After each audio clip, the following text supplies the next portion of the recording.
Bonjour à tous. Comme on le voit sur ces images filmées à Dijon, en France, il y a un an, la menace d'une guerre civile plane sur la France, d'après les prophéties, mais aussi les services de renseignement. Mieux vaut donc envisager dès maintenant la probabilité d'être confronté à des personnes mal intentionnées en cas de révolution.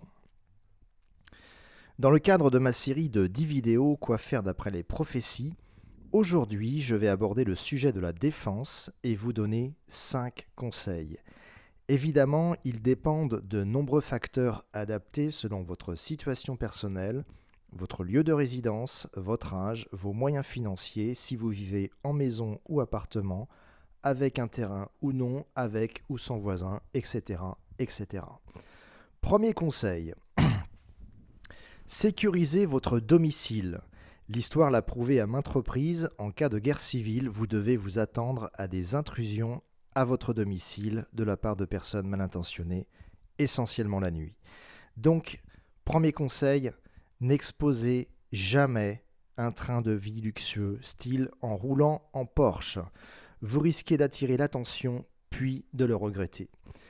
Munissez-vous d'un kit d'autodéfense disponible sur Internet comme une bombe lacrymogène, voire un flashball si vous le jugez nécessaire, notamment si vous habitez dans un lieu où la criminalité est déjà inquiétante en temps normal.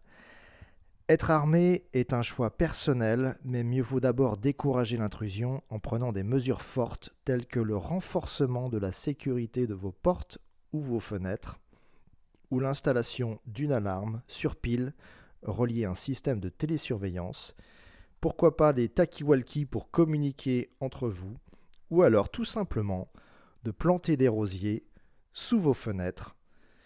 Enfin, il existe aussi une méthode simple pour décourager un intrus d'entrer à votre domicile, c'est d'avoir un chien de défense, style un berger allemand, que vous pourriez laisser dormir dans votre maison si la guerre civile éclate.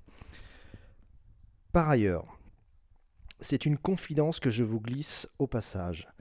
L'installateur de mon alarme m'a révélé qu'un cambrioleur abandonne son projet d'intrusion quasi systématiquement s'il n'est pas capable d'entrer dans une propriété au bout de 10 minutes. C'est pourquoi, en cas de guerre civile, si je déclenche volontairement mon alarme en ayant mes boules caisses, les décibels qui casseront les oreilles de mes visiteurs pourraient définitivement les décourager et ils avertiront mes voisins pour peut-être venir me porter assistance. Pensez-y, plus vos visiteurs auront de difficultés, mieux vous serez protégé. Si l'intrusion est réussie, optez dès maintenant pour un lieu de repli pour toute votre famille que l'on peut fermer à clé. Privilégiez d'abord de sauver la vie de vos proches et la vôtre en vous calfeutrant ensemble comme dans une chambre fermée à clé, plutôt que de défendre vos biens matériels dans le salon. Éviter le conflit augmente vos chances de survie. Je répète, éviter le conflit augmente vos chances de survie. Si la guerre civile éclate, rangez tous les éléments à l'extérieur qui pourraient servir à vos visiteurs pour vous cambrioler. Style une masse dans un garage laissé ouvert ou une pioche comme ici dans ce dessin laissée dans un jardin attenant. C'est du bon sens, mais pensez aussi à fermer vos portes, fenêtres et volets le soir. Deuxième conseil, être aimable et discret. Les prophéties annoncent une révolution communiste essentiellement dirigée contre les chrétiens et les représentants de l'ordre. Donc, si vous êtes chrétien et que la guerre civile éclate, enlevez aussitôt vos statuettes sur une fenêtre et tous les éléments qui pourraient identifier vos croyances. Cachez vos livres spirituels, Bible, crucifix, colliers avec médaille ou scapulaire. Dites-vous, la mort dans l'âme, que cela ne sera que temporaire. Si vous êtes un représentant des forces de l'ordre, magistrat, policier, gendarme, CRS, surveillant de prison, personne ne doit deviner votre profession. Par exemple, ne mettez pas vos uniformes à sécher sur un fil à linge visible de tous. C'est du bon sens, là aussi. Par ailleurs, sympathisez avec vos voisins et entretenez de bonnes relations avec eux. Ils pourraient vous sauver la vie d'ici peu. Troisième conseil,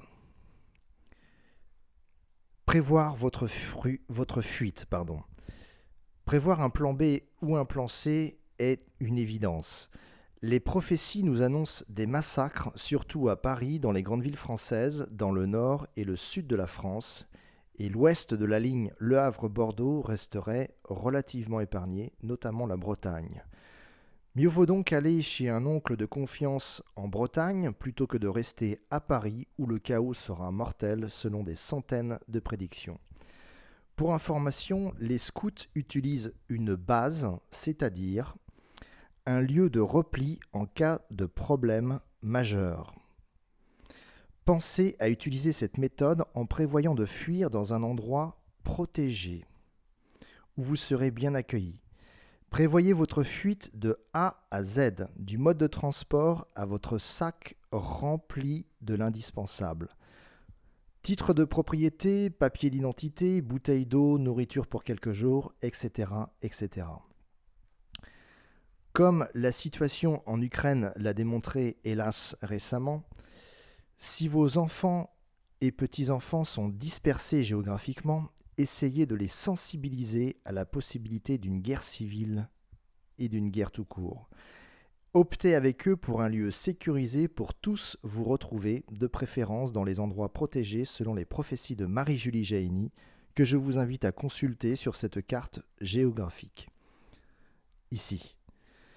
Si l'électricité n'est plus disponible, si les moyens de communication ne fonctionnent plus, si les dégradations détruisent des antennes d'opérateurs téléphoniques, il sera trop tard pour avertir vos proches de vos décisions.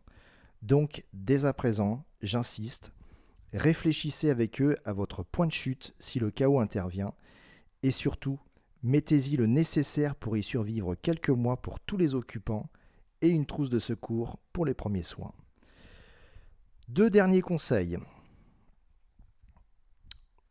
Je vous recommande la lecture de cet ouvrage « Survie et système D face aux temps qui viennent » écrit par Léna Chappell.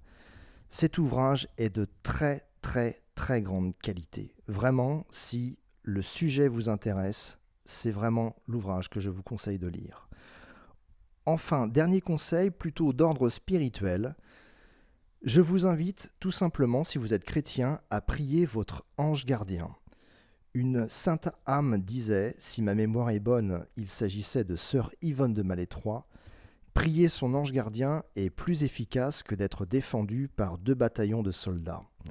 Quand on connaît la sainteté de sa vie héroïque, les tortures qu'elle a endurées par la Gestapo, prier son ange gardien pourrait bien s'avérer être la meilleure mesure à prendre, et ce, dès aujourd'hui.